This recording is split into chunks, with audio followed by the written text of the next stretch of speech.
the bill, the act came after and gave birth, as it would, to the catastrophe fund, or indeed covered the catastrophe fund. And this was felt needed and necessary at that time because there were a number of house fires which were occurring. And I remember I was part of the cabinet at that time, and there was concern that in a number of these cases, there were a number of persons of low-income families, oftentimes, indeed most times, without insurance to cover their properties, and that there was a lot of suffering, and the whole issue of politicians and ministers doing fundraising and trying to help people in terms of restoring some respectability to their lives in terms of donations and housing. And they thought that it was really absolutely necessary that a fund should be established to provide for situations like this, added to the fact that we'd had a lot of clear misses from tropical storms. I don't remember the names of some of them, but I do remember that in terms of during that period, we'd had about 2 or 3 in which roofs were removed and people had difficulty. The UDC and the RDC was trying, but certainly we felt that it was absolutely necessary that provision should be made for these situations. And sure, the catastrophe act was brought into fruition, and the fund allowed and spoke specifically to help those persons, low-income earners, earning less than $25,000 per annum, and certainly in terms of houses, and like if I can quote it, said, and occupied chattel houses where a wood or concrete block unit does not exceed $150,000. The fund was initially financed, and this was agreed that the government of Barbados would provide $2.5 million annually towards this fund, and that in addition, contributions to the fund would be paid by every employer. I believe all honorable members of this chamber know that 0.1% of the earnings, both for those employed and self-employed, are collected monthly towards this fund. I'm informed that in March this year, March the 31st, the fund had about $51.4 million in the portfolio balance was $51.4 million. And so this fund has been there in place since 2008. I think it came into force April the 1st, 2008, until now. In April, the Honorable Prime Minister, while she was speaking in terms of measures to deal with COVID, mentioned among us a number of things that there would be, I believe it was VAT fund, I'm trying to find the name of it again. Losing old age is something else. A VAT loan fund. A VAT loan fund. You haven't left me to say anything, sir. Sir? I said old age, I'm claiming it. A VAT loan fund. But catastrophe. And this has generated, since she's made this announcement, to $40 million, which would go to certain business persons who registered, they've been paying their VAT, their turnover roughly over $200,000 a year, and they show how they have been drastically affected financially in their business because of COVID. And this has generated a lot of discussion, and naturally so. Persons are wondering why would a catastrophe fund would be used for this. First of all, my understanding of a catastrophe, sir, it is an event of grave and great and sometimes sudden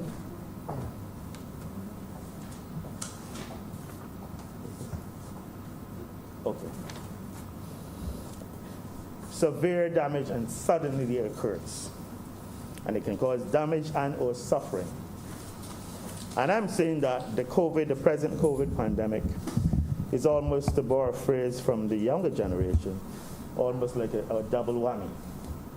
You have a pandemic, a health crisis, a global public health crisis. In addition, you have it resulting in a almost total shutdown globally in terms of countries, in terms of their economies. So you're having now an economic catastrophe on top of this global health crisis. So to all intents and purposes, the use of the catastrophe fund in a situation like this is not far-fetched, as some would have us believe. I think all of us, and we've spoken about this in this chamber before, I believe we've spoken on 2 or 3 occasions, in terms of the effects, the deleterious effects, and it has had on Barbados, in terms of our tourism, in terms of our economy. I think we might differ in approach or use of language, but I believe that all members in this honorable chamber, on both sides, in spite of whatever political persuasion they might have or might not have, would agree that Barbados was doing fairly well, certainly in terms of the macroeconomic situation in the last 2 years. And we were feeling sort of relieved early this year. And then once comes COVID-19, comes to us like a shock and suddenly and devastatingly. And the government has been trying its best to deal in this situation in terms of the health reaction. I know that members on the other side thought that the shutdown came too late, but it came, and the shutdown has resulted in tremendous losses in terms of jobs. People have been laid off. The hotels have been practically closed, I believe, apart from the few that are offering their services now as quarantine facilities for those who want to pay to have quarantine in a private facility. In terms of the retail shops, every aspect of life in Barbados has been affected, and drastically so, by this COVID pandemic.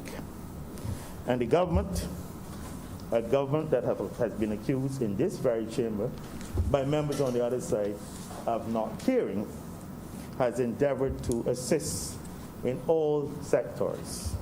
All sectors. We've started in terms of those persons, in terms of the household survival program, recognizing the need to ensure that persons don't fall through the economic cracks in terms of poverty, and recognizing that in terms of welfare support, that there was a need to increase it and to add an additional 10 million so that the welfare grants could be increased by 40%. Has provided in terms of the household mitigation for those persons who are described as vulnerable, can at least have access to about $600 per month. The unemployment benefit, no doubt, fund has been under tremendous strain. The last time I heard, there were over 40,000 claims for unemployment with the NIS. And obviously that will put the unemployment benefit fund on the strain. We recognize that the self-employed persons were complaining that they're registered, they pay NIS, business is down, and there is no recourse. And they provided a business cessation benefit of $20 million, allowing them to be paid monthly $1,500, and this is for April and May. Went further and recognizing also that you have the small businesses, and indeed my colleague senator will be very pleased with this, even looking out for the small businesses, again recognizing in the face of those who might claim falsely, of course, that the government is only interested in the big business, that recognize the importance of the small businesses and that they were drastically affected, and so provided a fund whereby they could get at least $500 per month per employee, up to 5 employees. They've also created a small hotel investment fund, recognizing how hard the hotels would have been struck by the repercussions of COVID-19. And then we come to what we're discussing today, in fact, the VAT loan fund of $40 million. Recognizing that businesses are going through a terrible state at this point in time, recognizing that they need to assist them, because we well recognize that the economy has been practically in April and May ground to a halt. Revenue has been embarrassing in terms of government's revenue, yet we are expected to maintain all the services, and we have been maintaining the services. And I believe that the government should be commended for the job it has done thus far in these trying circumstances, be it in terms of health care, be it in terms of maintaining the social services, be it in terms of a social safety net for those vulnerable households, and also in terms of trying to encourage and maintain businesses so that they can continue to generate revenue and indeed to keep people at work.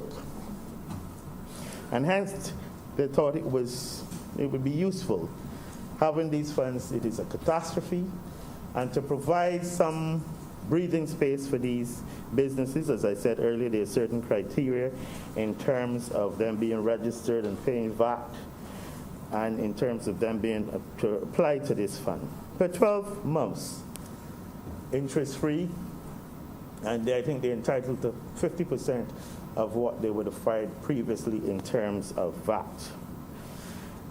And we've heard it said that why the catastrophe fund? But we've not been told what were the solutions. I believe I heard the honorable leader of the opposition in the other chamber making some reference to the fact, and I'm sorry that he didn't speak to perhaps his colleague senator in this place, in terms of why wasn't government then using the VAT funds rather than taking this from the catastrophe fund? Why couldn't government allow those people to owe VAT, inside give them a loan?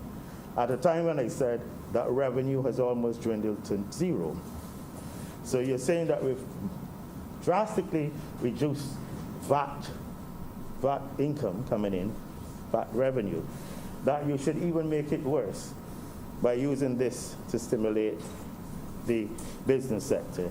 And that's why Sam was wondering that perhaps he would not have discussed that with the very eloquent and enlightened senator on the honorable side within this chamber, who happens to share the same political affiliation as he does, or so I believe. So in effect, Mr. President, it is, to all intents, fairly straightforward. And as a result of the decision, certain amendments were necessary to the original legislation.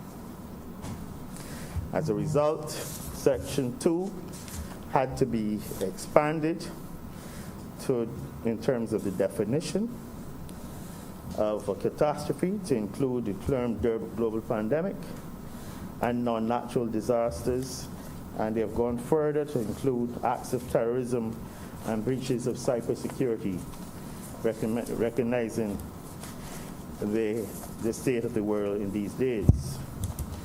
I believe Section 4 has been also amended in terms of not only eligible persons, but speaking in terms of qualifying businesses in need of aid. Section 5 has simply been amended in terms of the categories. Again, it speaks to that. And of course, there was the issue of the committees. Initially, there was one committee which dealt with, and this will be covered under the schedules, that you have an economic catastrophe committee and a physical committee. Initially, there was one that in terms of assessing the needs of those persons in terms of the houses and the physical structures. Now we're looking in terms of the economic catastrophes, as I spoke to earlier. Of course, the Board of the National Insurance will continue to have oversight over the fund, and essentially, those are essentially, in a nutshell, the main amendments in terms of the original act. Mr. President, as I said earlier, and when I started, to my mind, it was a fairly straightforward and sensible and rational decision, recognizing the need to support the businesses at this point in time, giving them some breathing space in terms of VAT, using the catastrophe fund to provide the loan for them over 12 months, and allowing them, in effect, giving us in terms of being able to collect revenue and continue the revenue stream. So I think it is a very important amendment in terms of changes in terms of the catastrophe bill, and recognizing do it is some 13 years later in terms of the need to refine the definition of a catastrophe. Mr. President, with these 2 words, I beg to move that this bill be now read a second time.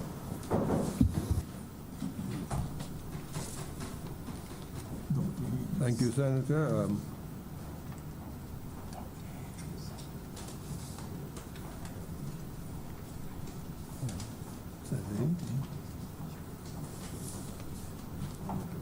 Senator Hayes, are you ready?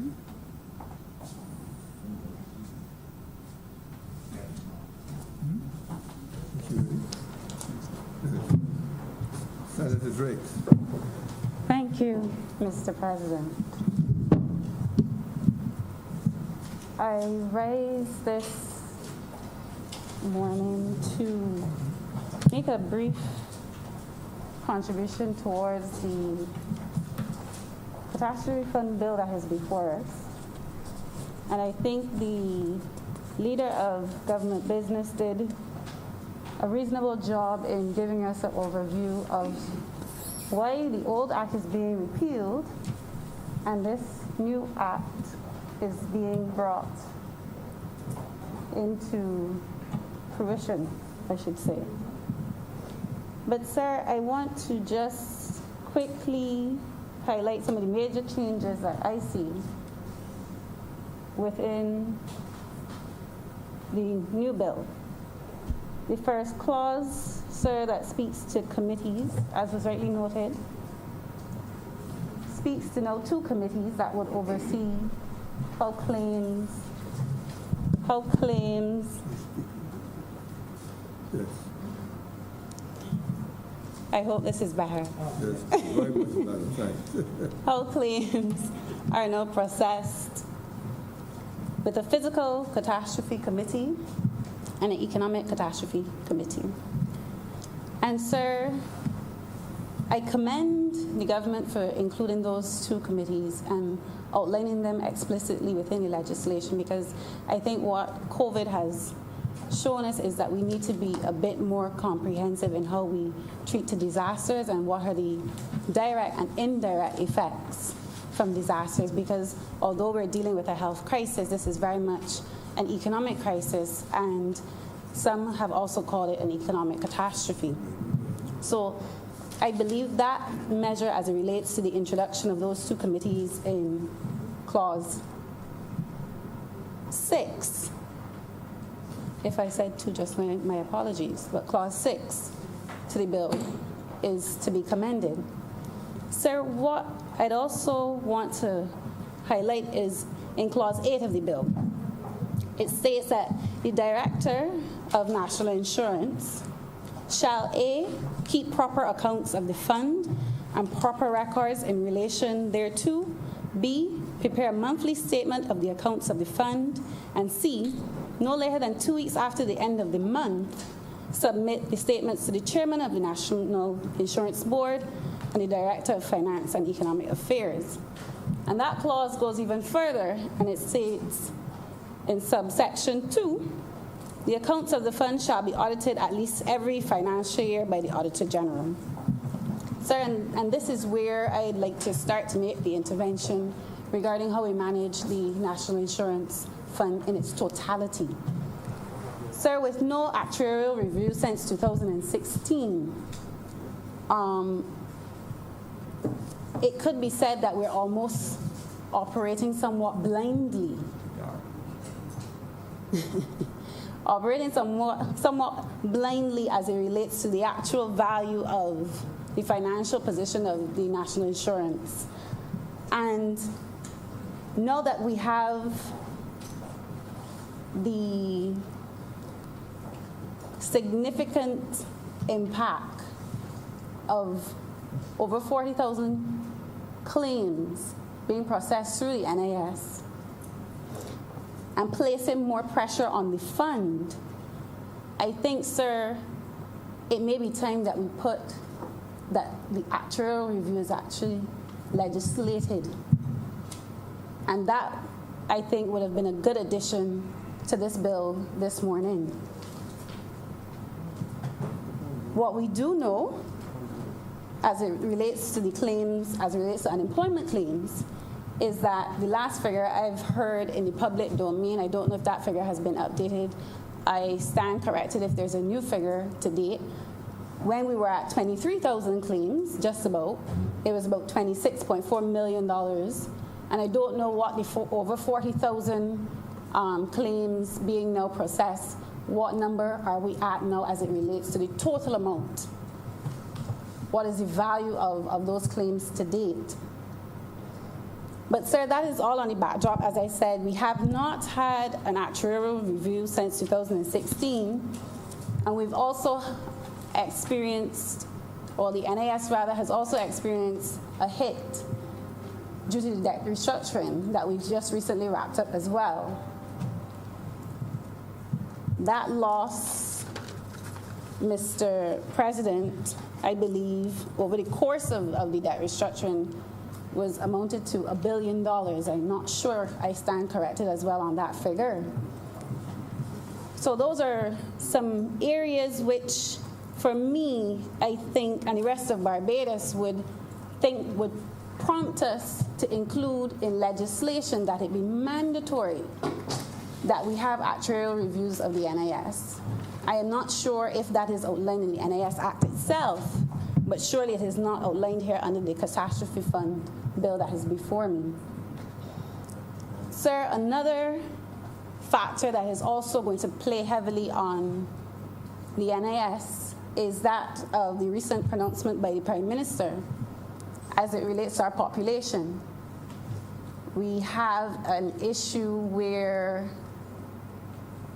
we are, in another 15 years, I believe she said, we'll see a declining population. And that also will have a significant impact on the NIS and how it's able to meet its obligations.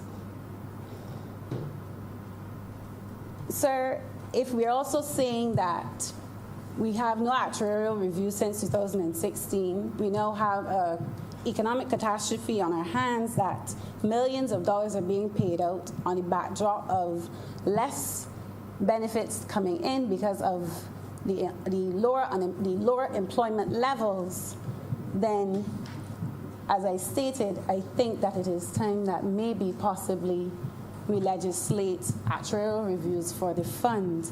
And if it is already legislated, then why hasn't the right action been taken to address this immediately, and those who are responsible for the fund being held accountable?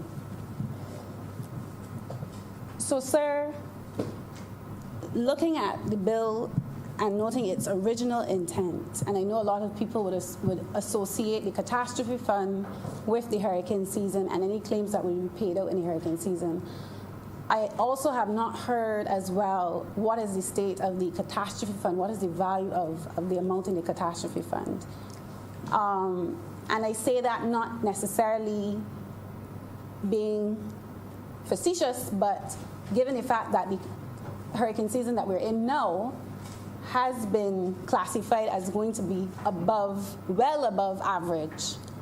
And we know that Barbados is, I don't want to use the words that we're due for a major hurricane. And are we in a financial position to accommodate that type of event, given that we're now using the catastrophe fund to compensate those as it relates to the businesses who have filed that in an orderly fashion, I would assume, and they can now seek relief through,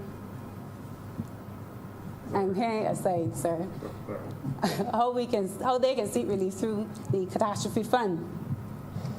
So, sir, those are just my interventions and just looking at the bill in what the government is trying to do and bringing up those impacts that, for me, I'm still a little unsure of how financially viable the fund is And those three things, as I mentioned, sir, are what are the impacts or the forecasted impacts on the fund as it relates to the COVID claims and the unemployment claims in that manner, because we have less contributions coming in, and we also have an exponential increase in claims, the debt restructuring and the impact that that has had on the fund.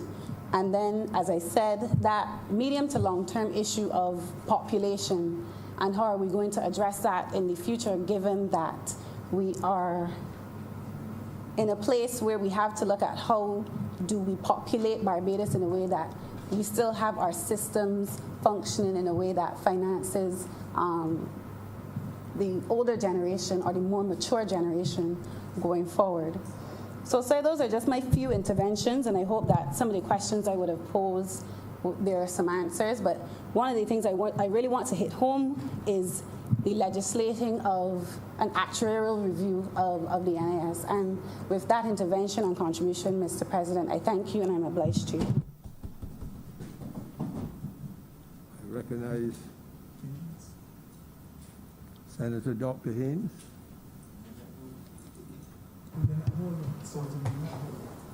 Sorry. Senator Horton. Thank you, Mr. President. There are several doctors, I understand, in the chamber now. It's something a bit challenging to keep up. I suspect that very shortly we'll be also congratulating Reverend Rogers on his doctorate as well. I rise this morning, Mr. President, to make a very short contribution to this debate. The focus before us is the amendment to the catastrophe bill, and to repurpose this fund, if you will, I like to couch it within the context of being relevant for the issues at hand. We heard, Mr. President, in the contribution by the leader of government business, and just to reiterate for my colleague on the other side, that as at March 2020, there was some $51.4 million in this fund. So at the end of the last fiscal year, we are told that the fund was capitalized to the amount of $51.4 million. Why are we here then this morning? The reality is, Mr. President, that COVID-19 can be considered and classified by all the definitions that we would see in our dictionaries as a catastrophe. The most common definition that we refer to is a sudden and widespread disaster, and that is a catastrophe. I don't think that there's anyone in the chamber that will disagree that that is, in essence, the reality of COVID-19. It is sudden. There not many persons, if any at all, that would admit to being able to predict it.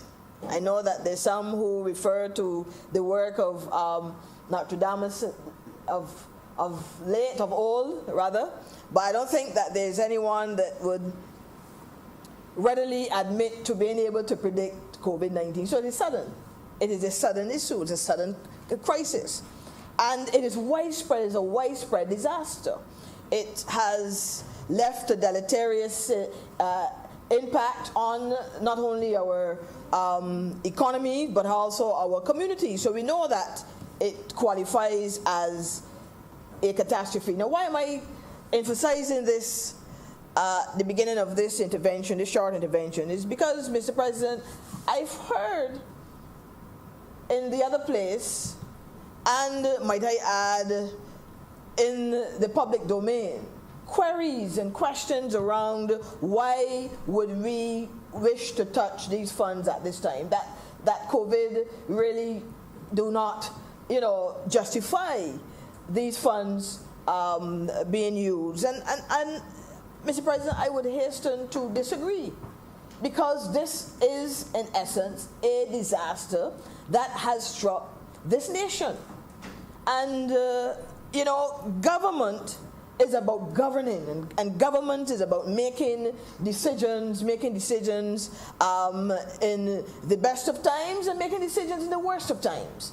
And the fact is, we have a situation before us that warrants the kind of leadership and the kind of decision making at this juncture to address the crises that are before us. And so, the use of this fund, the repurposing, if you will, of this fund to treat to issues that, yes, are catastrophic, but of an economical nature, I think, Mr. President, is worthy of note, worthy of commendation. So I wish to support what we're doing here this morning. And to put it into context even further, the repurposing of this fund, Mr. President, is to assist with a critical sector of our economy, a critical sector of what we know as life here in Barbados, and that is our business community. I don't think that there are many who really have an appreciation for what COVID-19 has done to the business sector. You look across the pages of the daily papers and you see the comments, you hear the cries.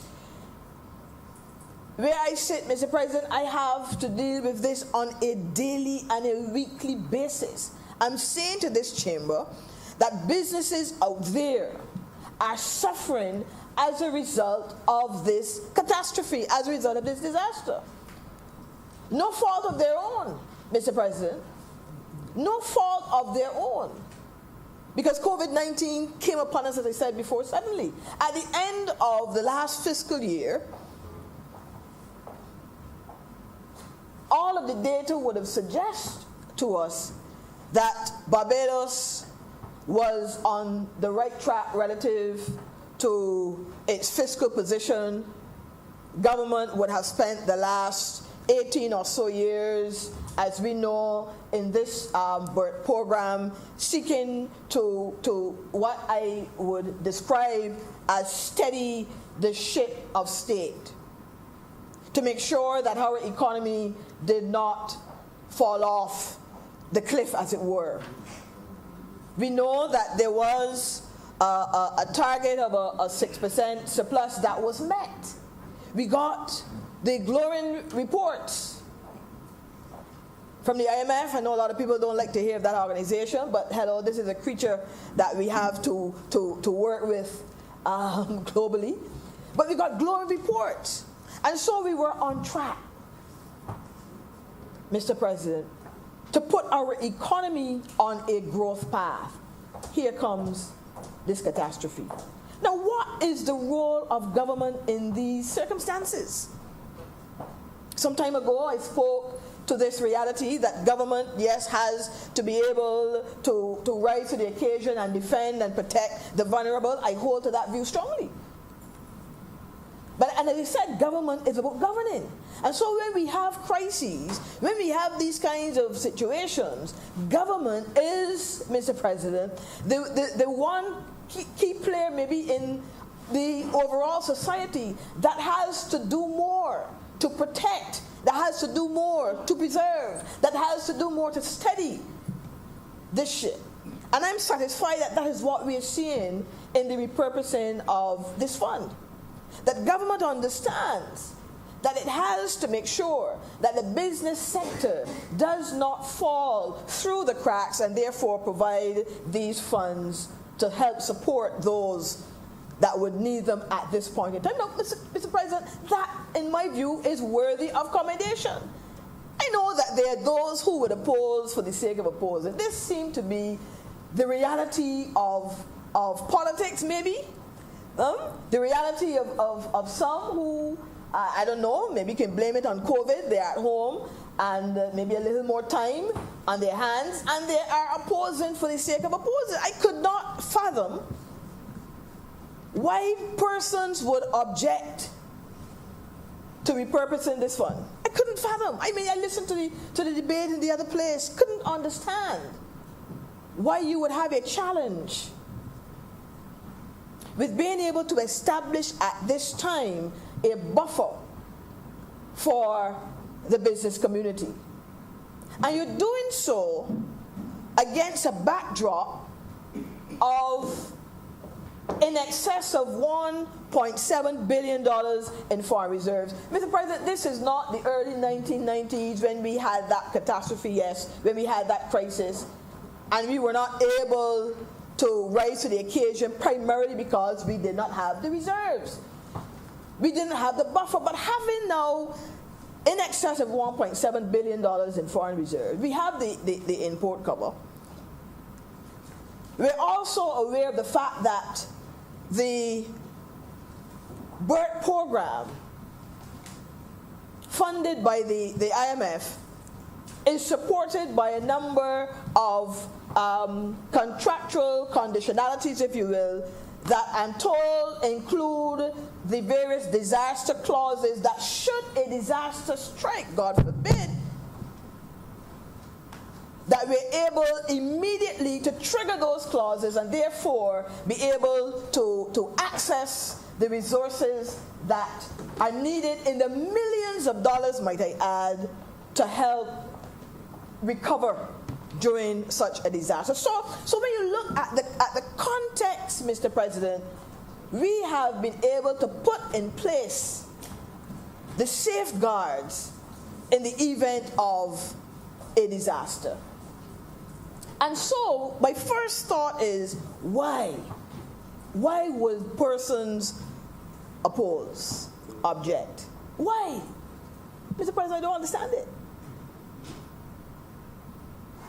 Is a business sector that at this time needs the capitalization for the operational support, to be able to invest in equipment and so on, to be able to migrate to the technologies for this digital environment, why would they object?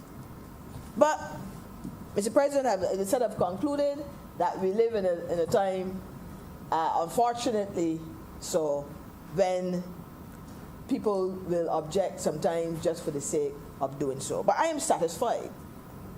I am satisfied that repurposing this fund is a step in the right direction, because we are treating not only to the environmental disasters, if you will, if you can call them that, but we are treating to the economic disasters that can affect our economy, and in this situation here with COVID is affecting our economy. So I'm satisfied with that. My second thought then, Mr. President, is the business community that will be able to benefit now from this VAT fund. Those that earn in excess of $200,000 per year. Those, Mr. President, that contribute significantly to employment, they contribute significantly to economic activity, that they now are able to access funds to stay afloat during this time. Now, why is this critical? Those of us who understand how the economy works, how the economy functions, would have an appreciation for the fact that the three key players within the economy, the government, the businesses, and households, rely largely, and maybe I have a bias here, on the business community, because it's really businesses that trade. Yes? Governments don't trade, and households don't trade. So businesses trade. And therefore the economic activity that we expect within an economy comes from businesses. And any government that understands this, any wise government, any prudent government, will seek to do what it can, within reason, yes, within the law, morally and all that, to facilitate business, to encourage business, to support business, because we understand that this is what fuels economic activity within the country. Our data, and I've referred to this before, and permit me, Mr. President, give me a little leverage if I refer to it again. Our data suggests that in Barbados, we have, and with some attrition, I believe, I'll round it off maybe at this point to a little over 8,500 formal enterprises operate in this country. At the time of the survey, it was a little over 9,000, and I know that there have been some closures, Mr. President, so I'm going to suggest about 8,500. And that is formal businesses. Equally, the data suggests there's a similar amount in the informal economy, contributing significantly to economic activity on a monthly basis, on a daily basis. And these firms, Mr. President, with the exception of government, the non-government employees, hire, are responsible for, contribute significantly to employment. Significantly to employment generation. These are the ones that are therefore supporting, if you will, households. The second player within the economy. These are the ones that are supporting those vulnerable groups across our communities, across our villages, our districts, and so on. These are the ones that are hiring people. These are the ones, Mr. President, that are contributing to the third player, the government, by way of taxes, by way of duties and the like. This is how government is earning revenue to provide the social services for the country. So we need businesses. I'm making a case, therefore, today that we have to support the business sector. And so those that earn in excess of $200,000, they now are able to approach the Barbados Revenue Authority and apply for this VAT fund. And it is an interest-free fund for 12 months or thereabout. Interest-free. So there's no interest being charged on this loan. And provided that you've been able to pay your VAT during the prior periods, the records are there to support this, you're able to access this fund. And this fund will help to maintain your employment. This fund will help to cover your operating costs. This fund clearly will help to reinvest in your business processes and your business model to be able to improve your business model for the digital environment that we're in. And so as a result of supporting, Mr. President, those businesses and that section of our economy, we're able, by extension, to help the other two players that prop up the economy, households and government. Now, I'm satisfied, Mr. President, that this government has responded to the business community. I am satisfied of that. Because as COVID struck, I am aware from the myriad of hats, Mr. President, that there have been meetings with the private sector association, there have been meetings across various interest groups, and at all occasions bar none, our Prime Minister, Mr. President, and her team has engaged in a number of consultative processes, the private sector, ensuring that they listen to the needs, they listen to the concerns of the private sector, that they're deliberated, if you will, on solutions to assist this sector at this time. I am satisfied that has been the reality of this government in the last few weeks. Now, I have been a part of other crises in this country.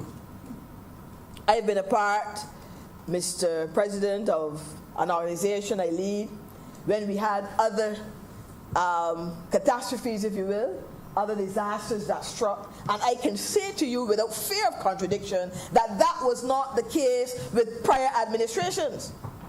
I can say to you that we've had in this country to face other crises, and the last administration in particular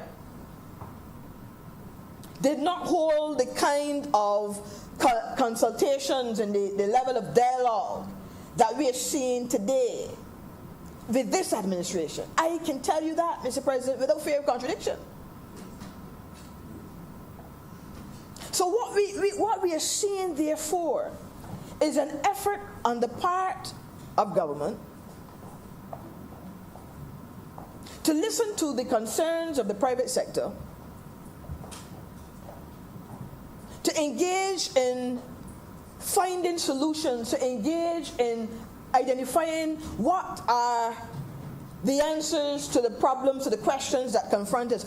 Engage, Mr. President, in coming up with the kind of responses that will help us at this time to go through this crisis. I am satisfied that we have been seeing that.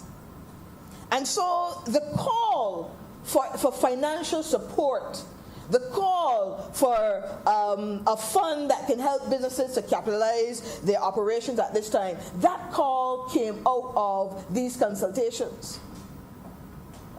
And so to be able to find the resources, I think Mr. President would have engaged the administration, and clearly recognizing that, as I said before, this particular disaster can justifiably be considered a catastrophe. This fund was identified to support those businesses. And my third, maybe and final thought, I decided it wasn't going to be long.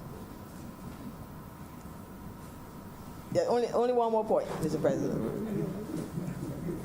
The administration of it now is the area of concern. You know, they often say, and I don't particularly like the concept, but I'll use it. I think it's relevant in this case, that the devil is in the details. The devil is in the details. The devil is in more things than details, but the devil is in the details. So the administration now of it will be my concern. I know that the bill referred to 2 committees. Yes, that look at the physical situation and the economic one. I'm aware that it was announced earlier that the Barbados Revenue Authority would have some part to play in the administration of the fund. And so I would wish to use this opportunity to call for the kind of processes and the kind of systems that are responsive to the needs, the anticipated needs of the business community. As we know, businesses do not operate in layers of bureaucracy. That is a reality. That's not the reality of business. Businesses understand very, very clearly, Mr. President, that time is money. We live in that kind of fast-paced environment. I'm not saying that the private sector is holier than thou and has it all, all together and that there are no faults. But I'm simply saying that there's a different culture, if you will, within the business sector, the business community, and sometimes the government service. There's a different culture. And all I am calling for is that we put the systems in place that would allow for that kind of rapid response, that would allow for a level of nimbleness in the application processes and so on, that our firms can now access these funds. Because what we do not want, Mr. President, is for our administration, yes, to respond quickly to the needs of key constituents, put the funds in this case in place or other programs in place, and then the intended beneficiary cannot access. The intended beneficiary then is deterred from accessing because of the process involved. We don't want that.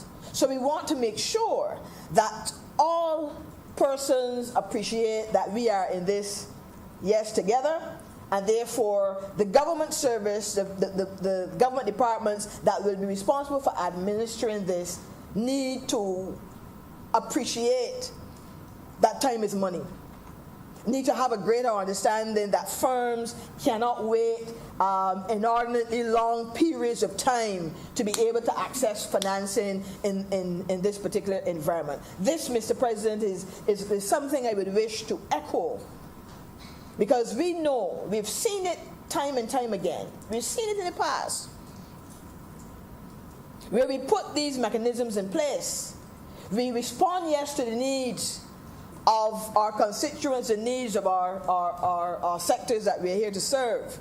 And then we have a myriad of bureaucratic processes in place that prevent those that we are targeting from getting the support and getting the assistance that we intend on. So I would wish to signal to all concerned that it is equally important now that we have repurposed this fund to make sure that those who earn above the 200,000 VAT threshold, that they can access an interest-free loan, that we now make sure that the systems are in place to have that rapid response, that the underwriting processes are there to be able to treat to those who will come to apply for this loan, that they can access the funding in a quick manner, in an easy manner, and not be deterred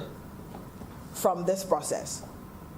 So, Mr. President, with those words, I support the repurposing of this. I support the amendments to the bill. I think that this makes good sense at this point in time. This is good governance, being able not to touch, you're not touching the other revenue streams that you have. They're just saying that particularly in crises, you don't go and stop and hinder the ability to collect taxes in other areas. If something is already working, you don't touch it. So I support taking this that has been there, Mr. President, and repurposing it now for another form of catastrophe. I believe this is good governance. And with those words, Mr. President, I'm obliged.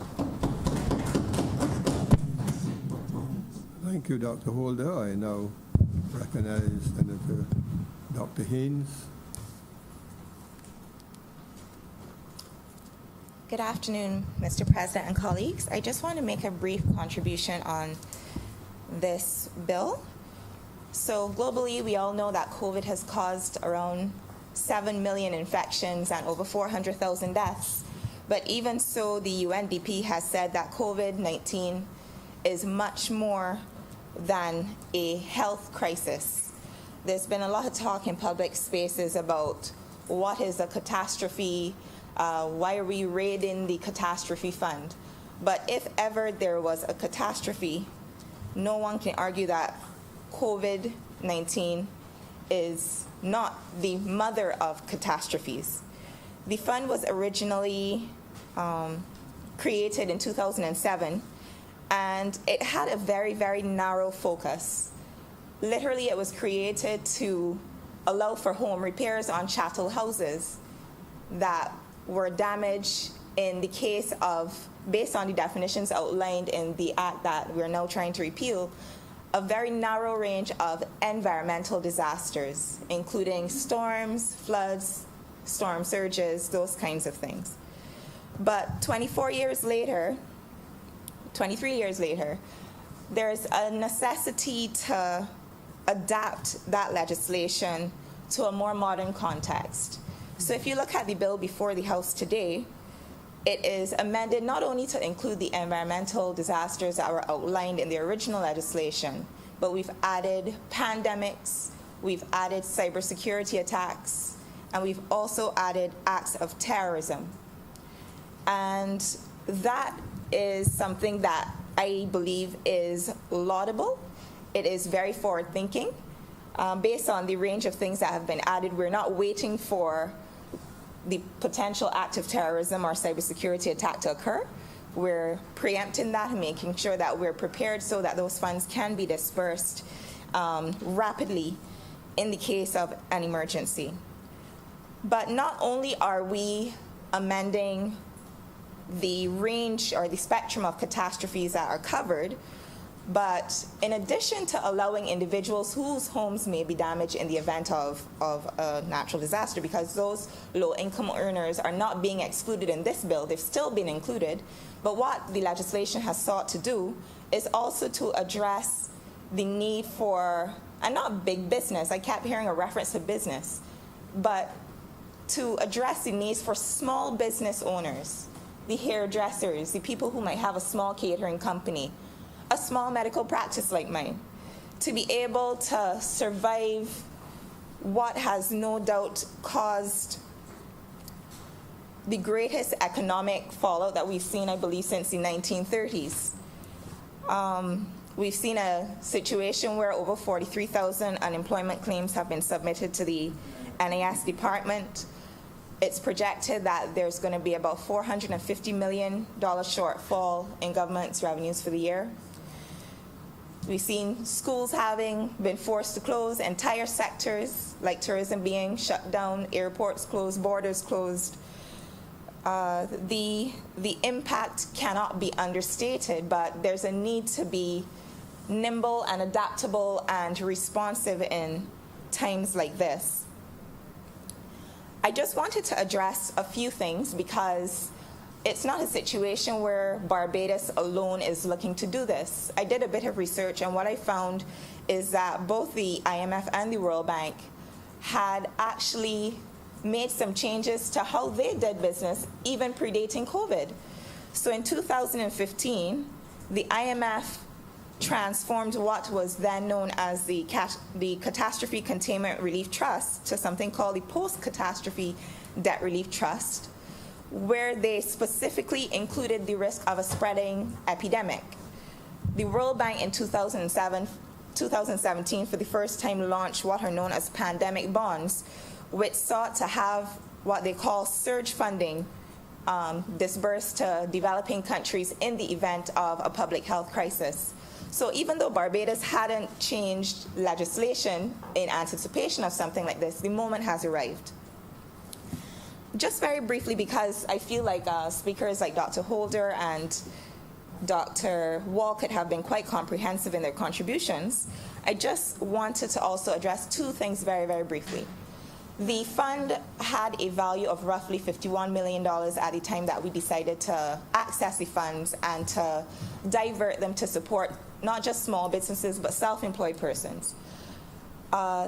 Obviously, the idea now is that we're in the middle of the hurricane season, or the hurricane season is just about getting started. What is going to happen to Barbados if a storm comes? But in the wisdom of the economic team, the BERT program was structured in such a way that we are one of two countries in the entire world with what is known as a natural disaster clause built in to our debt restructuring program. And that is a big mouthful, but basically what it means is that should a hurricane or a severe storm strike Barbados, what would happen is that immediately our debt payments are suspended. And what that is intended to do is to free up, to what I understand, close to $700 million, which can then be diverted towards activities including rebuilding infrastructure and systems and getting the country going again. So when you weigh a $51 million fund to the possibility of having up to $700 million being at the government's disposal in the event of a storm or hurricane, we can see that the way that the debt restructuring was organized had a level of redundancy in place where the catastrophe fund is, not to make it sound small, but a drop in the bucket compared to the kind of funds that we would have access to because of the natural disaster clauses. So just to allay some fears on that side. Now, as it pertains to the NAS fund, when this government took the reins of power in 2018, we had a situation where I understand the arrears owed to the NAS department were in the range of $400 million. That was money owed between statutory corporations and state-owned enterprises. So when we talk about the debt restructuring causing the NAS to take a hit, the hit was actually in the fact that contributions were not actually being made to the fund by the previous administration. The hit was caused by that fact, leading to the fact that we required a debt restructuring because the fund was was missing contributions because of the last government not actually paying their statutory obligations for close to 4 or 5 years. I was also made to understand that the audit of the NIS department was actually completed this year just before COVID. That report is due to be released within the coming weeks, and every indication is that the fund is in stable form and does not require any government support at this point in time. So members of the House and the public can look forward to that. And further to that, I just wanted to say the fund is doing exactly what it was intended to do. We have a situation where obviously we have, unfortunately, a ballooning level of unemployment. Every week, I mean, it jumped from 23,000 to 43,000 just in a matter of weeks. But my understanding is that 92.5% of people who have filed claims to this point have received their funds. So any worries related to the NIS and its stability and its ability to function in the way in which it's intended, the evidence to this point has been clear that the fund is performing. It's doing exactly what it's supposed to do. And we have to commend the people who have had to stay up late, be involved in all the meetings and the consultations to make sure that the country remains on a stable footing. When we talk about business, small business in particular, I will say my experience was that when we had our first COVID-19 case on March 17th, I had probably 6 or 7 cancellations from my clinic. The impact was swift and severe, and that followed through for several weeks to the point where it did not even make sense opening. And my story is just one in several hundred, I'm sure. So the intervention is timely. It will have a real impact on households' ability to survive, our ability to put food on our tables, our ability to help others. And that, sir, is what I have to say related to this bill this morning. Thank you. Thank you.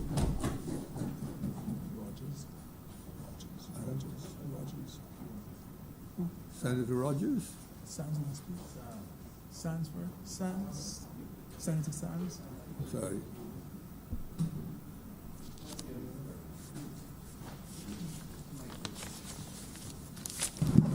Thank you, Mr. President. Well, I would have heard some stellar contributions being made in this honorable chamber this morning. I would have heard some stellar contributions being made in this chamber this morning.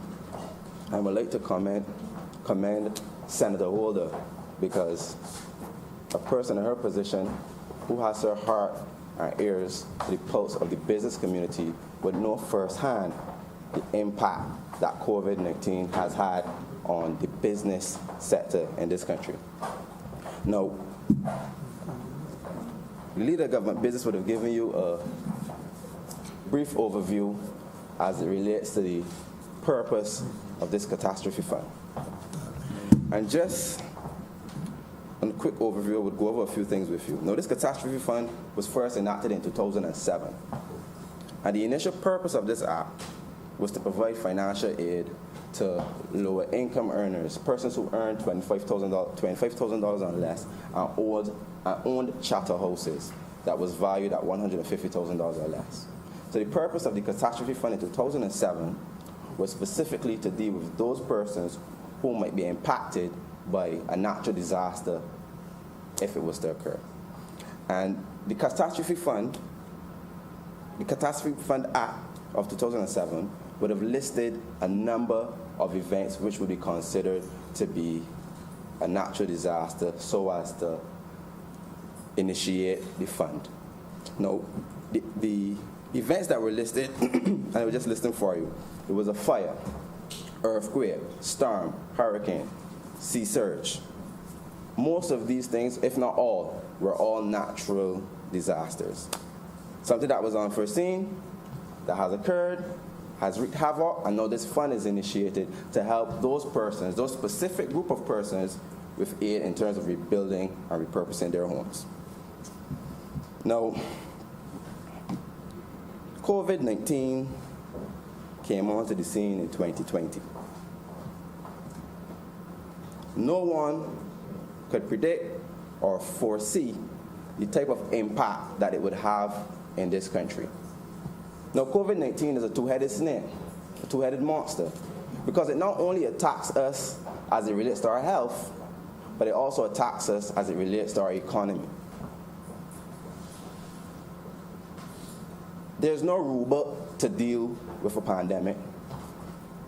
Everybody will have highfalutin ideas as to how we should address issues in a time of crisis. They will have numerous people, when they're not in the driver's seat, willing to oppose and give their views without actually ever producing an alternative course of action, without ever seeking to provide an answer to the problems that the government is facing. Now, as I speak today, this government is facing COVID-19. Now, if in 2007 it was foreseen that we would ever be plagued with a pandemic, maybe it would have been implemented in the act at that time. Because as Senator Holder rightly stated, a catastrophe is exactly the definition of what COVID-19 is. A sudden event that has wreaked havoc, that was unforeseen, and has adverse effects on the country. COVID-19 is a catastrophe, but unfortunately, it was never mentioned within the catastrophe fund. So this bill seeks to expand the scope of what is considered to be a catastrophe. Now, 13 years would have passed since the enactment of the Catastrophe Fund Act 2007. And we would have seen worldwide an increase in terrorist acts, an increase in cyber attacks, and now today, a pandemic. None of these things would have been foreseen in 2007. We now face a variety of issues and events which could all be considered catastrophes. So by expanding the scope in this new bill, it now grants this government the opportunity to provide aid in the event that any of those type of events occur. It expands the scope also to create other groups of persons who would now be eligible for aid. So it is no longer limited to just persons who own charter homes and have, from the working class, who own less than $25,000 a year. It has now been expanded to deal with businesses, because the reality is that businesses in this country help to keep our country going. Without business, there's no employment. So we need, at this critical time, to put pillars in place to help stabilize what little we have left of the economy. Because right now, as I speak, if this government does not deal with the immediate threat, that being COVID-19, tomorrow more persons will go on the breadline. And the day after that, more persons will go on the breadline. More businesses will start to go belly up. More businesses will become bankrupt. And we will play the waiting game and watch as this country implodes. On the one hand, the Minister of Health is fighting at the front line as it relates to the health issue. But on the other hand, we still have to protect our economy. That is the bottom line. These businesses need our help. So what this fund does is make sure that once they pass the criteria, once they pass the test and qualify for aid, those particular businesses are now able to have some cushioning. Now let me just give you an example. So I would fall in the category of a self-employed person, practicing attorney at law. I had a few conveyances recently that I was can't wait till the day that we get the close so that I can see some of these funds come over to me. And I received a phone call from a client who works in the tourism sector. While the particular business she was working for was working on skeleton staff, which means that some of the persons would have already been laid off. She was lucky to survive. She got a call the day in front, indicated to her that she too would also be put on the breadline.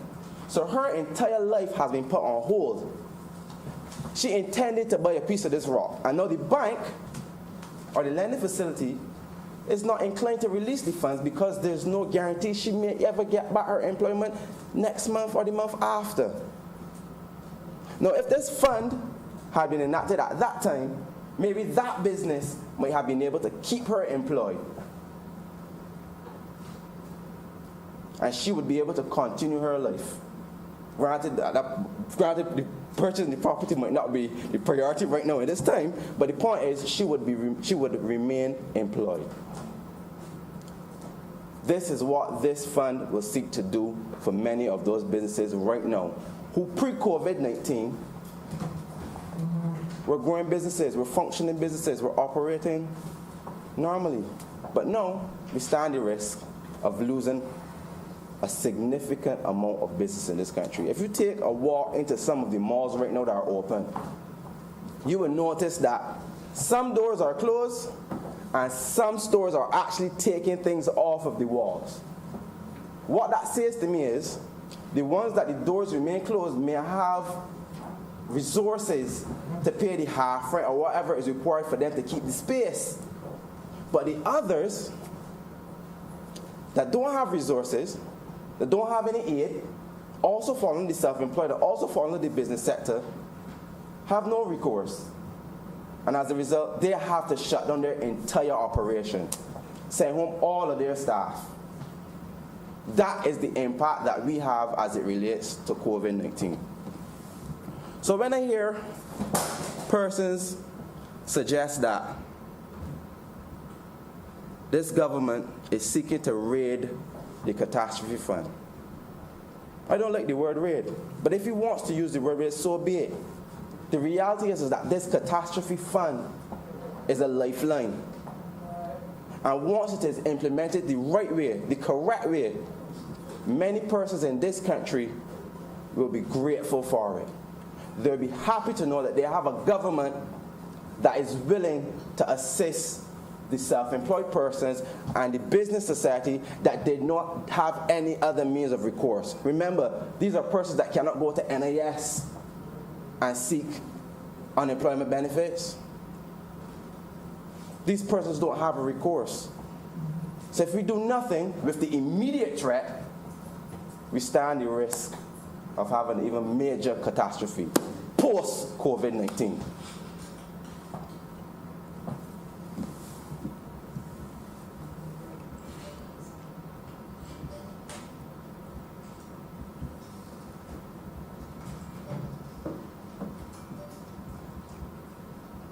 Now, I don't tend to speak necessarily on the comments that were made to challenge and oppose the purpose for which the catastrophe fund is being proposed to be used. But I always ask, why would a person or persons seek to find an issue with an initiative that is seeking to help persons in need? How do you find an issue with that? I assume we all agree that persons are in need, but apparently we disagree as to how we should help them. And as I said before, while you can oppose for the sake of opposing, I would at the minimum expect that persons would try to table some viable alternative solution, some viable change of course of action. None of that has ever been done. All we hear is I don't like that, I don't support that, I don't agree with that. Okay, if you don't agree with it, if you don't support it, give me the answer to the problem. They back off. Because there's no answer. The only body with the answers right now is this government. The COVID fund is the answer to help the immediate issue. And I understand the problems as it relates to we might be using the fund during the hurricane season. I will not play down the threat of a hurricane. Senator Dritz highlighted the point that this might be the first time that this country may be due a significant disaster through a hurricane. That may occur, it may not occur. God forbid, I hope it doesn't. But if it does, we were blessed with a good economic team that was able to get a disaster clause implemented in our debt restructuring so that in the event that a natural disaster does occur during this hurricane season, we would unlock approximately $1.7 billion. Now, let me break that down. Because $1.7 billion is just like a figure in the sky. That's literally about 20 other catastrophe funds. So if we use one, which is 50 million or thereabout, we still could potentially have 20 more at our disposal should a disaster occur during this hurricane period. So I ask again, what exactly will be the problem trying to assist the business community that we need that are currently under threat, immediately under threat? The government has a balancing act to deal with. On the one hand, you deal with the immediate threat which COVID-19 poses, and on the other hand, you have to be mindful that there's additional threats that could occur in the future through the hurricane season. And when we put all of this into context, we can rest assured to know that even if we use the catastrophe fund, the $50 million to deal with the businesses, we still have protection in the back end to deal with any other disaster that was to occur as a result of a natural cause. So, when we put this entire catastrophe fund into context, I can see no foul play, I can see no harm, I can see no detriment to anyone. Because this government has operated in a way that it ensures that by using this fund, it does not deplete its entire resource. There is backup resources available to ensure that at any given time, we are always protected. And with those few words, Mr. President, I'm obliged. Thank you, Senator. I next recognize Senator Rawdon Adams. Thank you, Mr. President. The problem with speaking this far down the order is you get to hear all these great speeches, facts, figures, and lots of boxes ticked. I was struck in particular by Senator Dr. Holder's contribution, seeing as it underlined the importance, which I think is often overlooked, that there's a marriage between business and worker. And I'd ask listeners and colleagues present to bear that in mind as they think about this bill. And I hope that is clearer. Okay. At the risk of, the only person near me is the back of leader of government business's head, so I think we're safe. But the other point I would underline for what we've heard so far came from the last speech. They talked about urgency, and these are two themes I think I'm going to try and fill in a little bit. But one thing we haven't heard, as difficult as it is to speak after that group, haven't really heard any echo of what was said in the other place by the leader of the opposition. And I had hoped that Senator Franklin would actually be here today. I wish him a speedy recovery. But I have heard him on social media, and I have heard Reverend Atherley in the other place make the point. He did use the words, we're raiding a fund, but he also spoke extensively about VAT. Why aren't we going back and collecting the VAT? Now, we actually had two dedicated debates to this, both in the other place and here.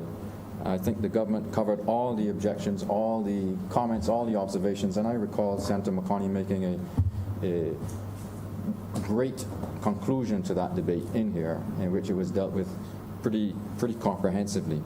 And I don't think there's much point in entertaining whatever the opposition wishes to argue on VAT, given that we've gone over that ground before. In fact, the only thing I could think that would be new is if we could compare and contrast what we heard in the other place with the most notable thing I've heard the chief economic spokesman, I don't know if that's his formal title, but I'm referring to Mr. Weatherhead when he's made pronouncements on VAT. Here we are being criticized for not collecting enough of it, and his most notable pronouncement has been that he won't collect any of it, not one red cent, and he would abolish VAT altogether. I'm hearing an interesting aside, but I'm not going to repeat that. So turning to the title of the bill right here, catastrophe fund bill. The key word is really catastrophe. And when we consider the news that we've heard from around the world, it really falls into two categories. Senator Boyce, I think he's just left the chamber, but on an earlier occasion he made a very nice speech talking about lives versus livelihoods. Now on the lives part of the equation, I think Barbados and every senator in here can be grateful for the work that's been done by Minister Bostic and his team. Until today, we were 19 days without a new case. But because of the repatriation, I think there are 4 new cases that our protocols have caught, and will put those people into quarantine. So it's a nice record to have had, but I think we should be equally pleased that the protocols catch the additional cases as they arise. I, for one, am very grateful that we've got a Minister of Health and a team that has been so rigorous in a very difficult and stressful time in putting together the system that has been put in place. And when I look at some of the headlines that come across the news media, social media from places like Brazil and India, where the virus is clearly running rampant, or even in countries that have resources that far exceed our own, such as Belgium and the UK, when you consider their mortality rate next to ours or a great many other countries, I think our record stands very, very proud. Now against that you have the other half of the equation, which is livelihoods. Now the headlines there are also really quite shocking. I saw last week, and you could pick these from anywhere, but last week Germany put out a couple of pieces of data, and one was that their industrial production fell by 18% in April. Another was that year over year, their exports have fallen 24%. Now that is the kind of impact, and that's just one country, it's similar across the globe, but that's the kind of impact that's far harder for us to immunize ourselves against. We trade internationally. We cannot easily fix other people's problems. Closer to home, and we've heard the number being given in here, but our own equivalent is this number, 43,000, or more precisely, it's 42,790 odd.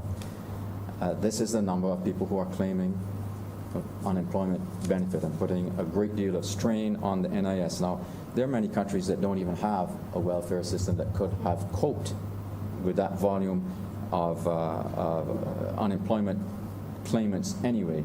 Ours can for the moment, but it's not something that is sustainable in even the medium term. Now you look down from that number, those 43,000 people, and this goes back to what Senator Dr. Holder was talking about. They come from businesses.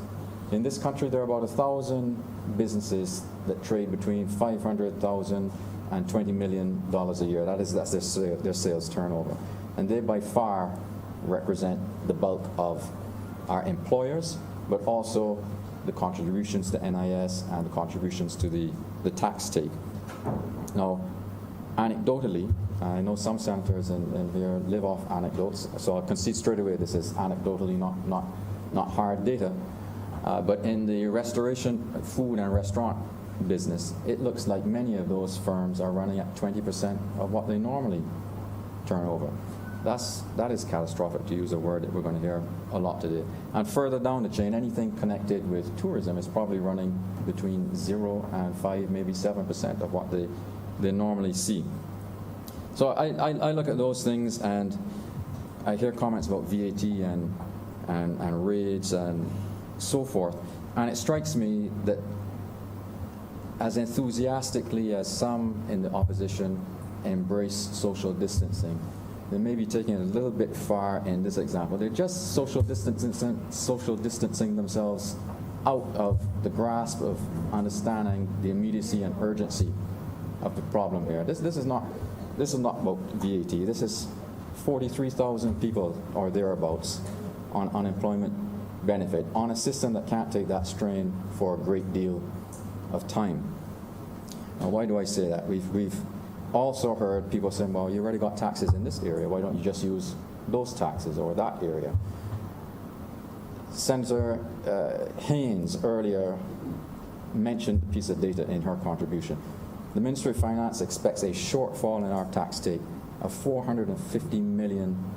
$450 million. So, on the one hand, 43,000 claimants, a system under pressure. On the other hand, a shortfall in the government revenue, including corporate tax, of $450 million. What we've got in sum is households, domestic businesses hunkering down, conserving cash, in no rush to spend anything other than what they really have to. There's a hesitancy there that's common in financial crises, a level of confidence, a wait-and-see attitude. If we don't find a way to break that cycle of wait and see, that period of time that it takes to break the cycle has the potential to turn into a real, again, catastrophe for us. So when we talk about repurposing the $51.4 million in this fund, it's more than just repurposing. It's part of a concerted effort to break this hesitancy, this wait-and-see attitude, to get people out spending, to preserve jobs, to reduce that 43,000 strong number in a welfare system that simply isn't designed to sustain that level of benefit for any serious length of time. And this is urgent. This is not. I take Senator Drake's remarks, and they're good ones, about actuarial review and audits and the demographic impact and so on. But there is an urgency here that's well beyond that. We need to take action, and we need to take it quickly to fix this. No one wants to see a situation where you have that number of people and some significant proportion of them nudge back into poverty because the system breaks down. You have absolutely to avoid that. Now I'm going to join this current set of remarks to another that we'll probably be having this time next week, or maybe in the next 10 days, and that relates to the BOSS program. Here we're really talking about money that's going to go towards preserving jobs, preserving benefits to some degree, helping small businesses get through this. A lot of that is operating expenditure, providing working capital to small businesses. But against that, and what you have to recognize is that we have a pipeline of projects, capital expenditure projects in this country that totals nearly $3 billion. Just like households and domestic small business, they also are hesitant to proceed. There's a wait-and-see attitude there amongst the financiers, whether they are domestic or international. Now, there is nothing like instilling confidence and breaking this cycle of wait-and-see as a government prepared to spend its own money to walk the talk and put down money to kickstart CapEx projects to show everybody that they are prepared to protect jobs. And when we come to have that debate, it's worth considering it in light of what we're actually talking about today. Quite a few speakers have said that the catastrophe fund wasn't really designed for what we're setting out to do today. That's true. Some things you can't foresee, but you have to be prepared to be pragmatic and flexible in the way you approach legislation and the way you change it. I don't think anybody believes this isn't a catastrophe, and we have to be pragmatic and flexible and make the law work for us. That's something that we said before in here, and it's worth repeating. This is just not a time to socially distance ourselves from reality. This is the time to take action, and this government is doing it. I'm pleased and I'm proud to support this bill, and I commend it to the rest of the chamber. I'm obliged, sir.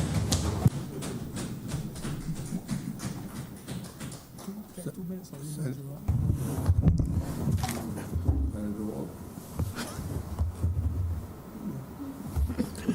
Thank you, Mr. President. I wasn't sure. Mr. President, I just want to thank all honorable members who've spoken in support of this bill, including the honorable member representing the opposition. But there were some queries that were raised. I know one or two of them might just have been addressed. Just to reinforce that the catastrophe fund at March the 31st had in its portfolio $51.4 million. I'm told that the 16th actuarial review, which was due at the council end of December 2017, is presently with the Ministry of Foreign Affairs for review. The Ministry of Finance for review, and will be no doubt laid in this honorable chamber within the next coming weeks. As of June the 4th, 45,340 claims for unemployment were made. I'm informed that 40,311 have been paid. A total quantum of $46.9 million has been paid, but in fact, this is 27,422 persons who would have benefited. In other words, some people make more than one claim.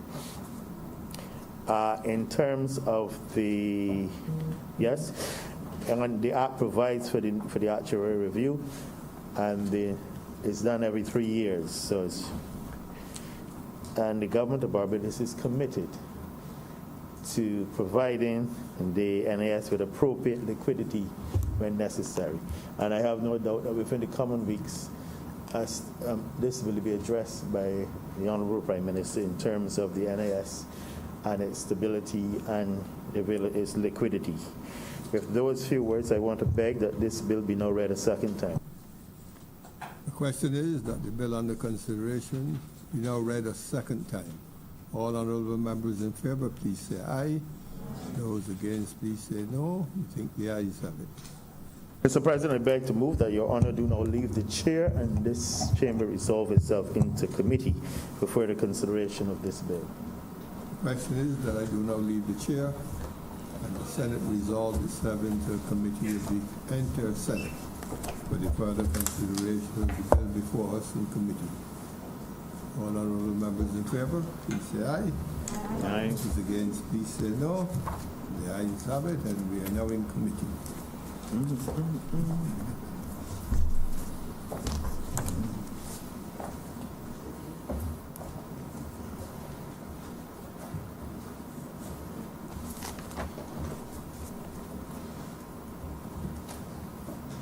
Senate is now in committee.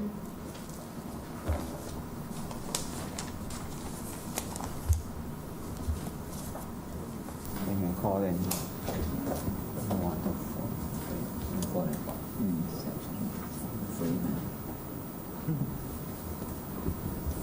Clauses 1 to 5. Chairman, I beg to move that clauses 1 to 5 stand part. The question is that clauses 1 to 5 stand part. Honorable senators in favor, please say aye. Those against, please say no. Methinks the ayes have it. Clauses 6 to 10. Mr. Chairman, I beg to move that clauses 6 to 10 stand part. The question is that clauses 6 to 10 stand part. Honorable senators in favor, please say aye. Those against, please say no. Methinks the ayes have it. Clauses 11 to 14. Mr. Chairman, I beg to move that clauses 11 to 14 stand part. The question is that clauses 11 to 14 stand part. Honorable senators in favor, please say aye. Those against, please say no. Methinks the ayes have it. First schedule. Mr. Chairman, I beg to move that Schedule 1 be the first schedule to this bill. The question is that Schedule 1 be the first schedule to the bill. Honorable senators in favor, please say aye. Second Those schedule. against, please say no. Methinks the ayes have it. I beg to move that the second schedule be the second schedule to the bill. The question is that the second schedule be the second schedule to the bill. Honorable senators in favor, please say aye. Those against, please say no. Methinks the ayes have it. Third schedule. Chairman, I beg to move that the third schedule be the third schedule to the bill. The question is that the third schedule be the third schedule to the bill. Honorable senators in favor, please say aye. Those against, please say no. Methinks the ayes have it. Report. Chairman, I beg to move that you do now report His Honor the President the passing of one bill in committee. The question is that I do not report to His Honor the President the passing of one bill in committee. Honorable senators in favor, please say aye. Those against, please say no. Methinks the ayes have it.